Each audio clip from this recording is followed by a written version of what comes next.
All right, I'm under specific gravity, section 2.4. Specific gravity is unitless, and what it is a ratio. Specific gravity is a ratio of two densities. Specific gravity.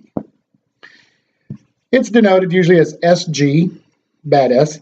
It's equal to the density of any fluid that I'm looking at divided by the density of water. Such that if the density of the fluid that I'm looking at or that I have under investigation is greater than the density of water, the specific gravity then will be greater than 1. And if it was less than the specific gravity of water, it would be less than 1. So essentially what it's telling me is I have a fluid that's here with a certain density that's floating on top of, say, water. I know that its specific gravity is less than water, therefore it floats on top of the water.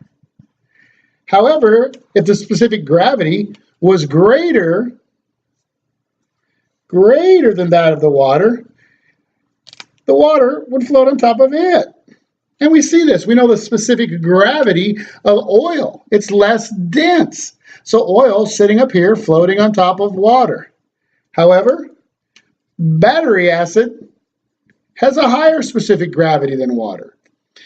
That's where we really like to see specific gravity. What we will do is if we can determine the specific gravity of a battery, then we can determine its charge essentially, because as a battery charges, its specific gravity goes up.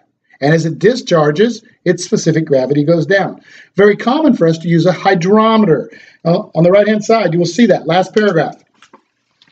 Last paragraph, right-hand side. Specific gravity is commonly used to determine the relative quantities of two fluids that are in a mixture. Well, in our battery, even your car battery, you have two fluids. You have the acid and you have water. So a hydrometer is used to measure specific gravity of your battery and or your coolant in your car, because you know that that's a mixture of both glycol and water. So that is specific gravity.